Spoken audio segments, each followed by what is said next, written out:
Why are you angry all the time? My son asked me that once, and honestly, it was like a throat punch because I didn't feel angry all the time.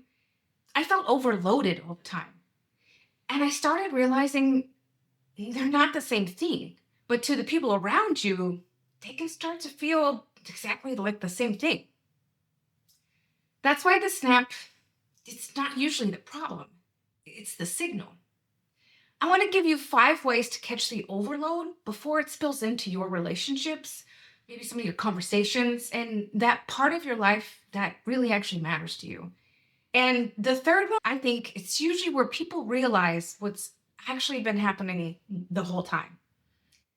Here's what overload actually looks like in real life, at least from my perspective. You wake up and you're already thinking. Heck, you might have even been thinking which woke you up. Before you even leave the house, you're answering messages, trying to remember what you forgot from yesterday, dinner plans. You're mentally rearranging your schedule and you're wondering when you're supposed to fit in everything else. And most people never clear any of it. They just keep stacking it up. One more responsibility, one more open loop, one more thing that's sitting in the background, draining their attention all day. And the problem is your brain, it doesn't separate any of it.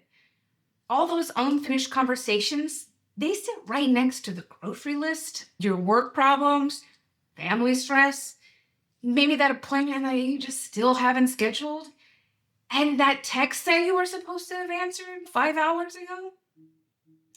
Until something small just it touches the wrong nerve and all the pressure comes out sideways. Not because the thing that touched you or bothers you was big, but it's because there was no root left. That's why people end up apologizing for the reaction without really looking at the load that caused it. And it seems like the more capable you are, the worse it usually gets. Because capable people, they get handed more. And eventually they just stop noticing how much they're carrying until something spills over, until that snap. So here's the part that I think actually helps. Technique number one, check the glass before you blame the moment. So the next time you feel yourself getting irritated, don't immediately focus on the trigger. Pause and ask, what was already in the glass before this happened? Not the moment, the load. It could be the unfinished conversation.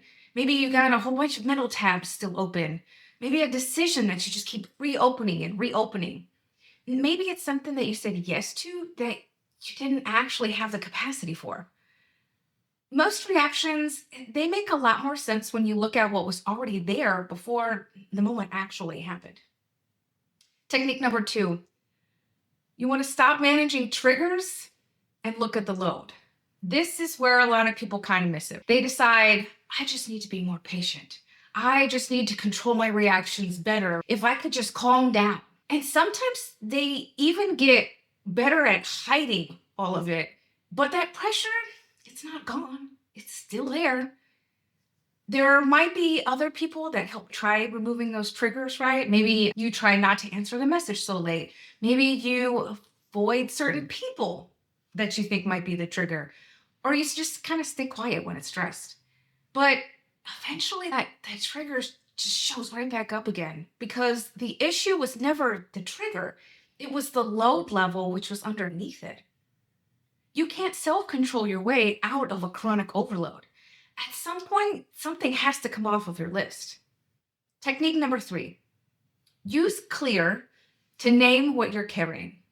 This, I think, is the one that'll change things the fastest. After your next overload moment, sit down within 24 hours and do this. C, so it's clear. C is catch the block. What actually happened before the reaction? What hesitation was there? Maybe the pressure, maybe you had some fear, resentment, or some just overload that was already building up. L, listen to that story that you're telling yourself. Are you telling yourself that you have to hold everything together? That everyone needs you? Maybe slowing down to you is failing? You just can't disappoint anyone, right? So listen to that story that you're telling yourself. Write it down. E, evaluate the truth. What is actually true right now? What assumptions are going on? What pressure came from reality? And what pressure came from that story in your head? A, align your values and vision. What response actually reflects the kind of person you want to be? Not the overwhelmed version, the aligned version. And then lastly, R, reset your next action. Not your whole life. You're not fixing everything in that moment when you're writing all of this down. Just that next clear step that's going to reduce some of that load instead of adding to it.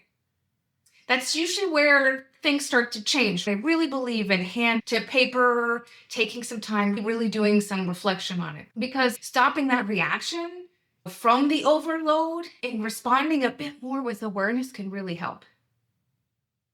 That's actually why I built the Clarity Refined workbook in the first place, to help people get some of that mental load out of their head and finally see what's actually draining them. I'll link that below. And if this is hitting a little too close to home, hit like right now. There are people walking around calling themselves angry when they're actually overloaded and they genuinely don't know the difference. All right, technique number 4, catch the build before it spills. Most overload moments, they don't start where people think that it actually starts. It starts way earlier in the day for them, right? When maybe you said, it's fine, even though you were already feeling that stretched thin kind of feeling. Maybe when you said yes too quickly, or you kept pushing after your brain was totally already done. Maybe you noticed yourself getting shorter in your responses, but then you just kept going anyway. Most of the time, the reaction starts building way earlier than the moment itself. And most people don't catch it until the reaction makes noise itself. Technique number 5, take one thing out of your head. Not everything needs your full emotional involvement. Some things need a decision.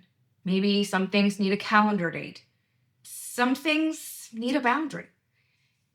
Some things, they just need to stop living open in your head because your brain treats unresolved things like active tabs on your web browser. It's trying to remember all of these things, the appointment, the conversation that you still need to have, that thing that you forgot at the store. Maybe it was an email that you haven't answered. I'll just do it later. A decision maybe that you're avoiding, all while someone's asking you, where are the scissors? And eventually, too many of those tabs, they slow everything down. That includes your patience, your relationships, and how you're going to respond to people that you actually care about. I started noticing that this wasn't just with me. One person I talked to, they generally thought they had become an angry person. But underneath it, they were just carrying a whole lot of responsibility. They had aging parents with medical issues that they had to care for, work pressures on top of that, household things, unresolved resentment, constant mental planning. Come to find out, a little bits of unresolved resentment. And there were 3 decisions that they were avoiding for months that they needed to make. The reaction wasn't random, it's just that their glass was already full. And once they started reducing the actual load, instead of just apologizing for the reactions, the entire tone of their life, it started changing. Not overnight, but it was noticeable to them. They started catching the overload earlier in the day. They stopped hitting that cliff, that edge as often, and their reactions stopped feeling so confusing. And that's when stuff started to calm down for them. I just want you to know you're not broken because you've reached capacity. You're not failing because something small finally got a reaction out of you. You're probably carrying more than you've ever admitted to yourself. And overload has a cost. So this week, what I want you to do, just check your glass. How full is it? I want you to run clear. Take one of those things off of your list. Stop treating every reaction like a personality flaw, because it's not. Sometimes it's just your brain telling you something has been too full for too long. All right, tell me in the comments, what tends to fill your glass the fastest? Is it work, family, being that reliable person for everyone else? If this connected with you, follow for more frameworks and tools that are going to help you walk through the things that most people they just keep carrying around in their head. And as always, reflect deeply, grow boldly, refine endlessly. I'll see you in the next one.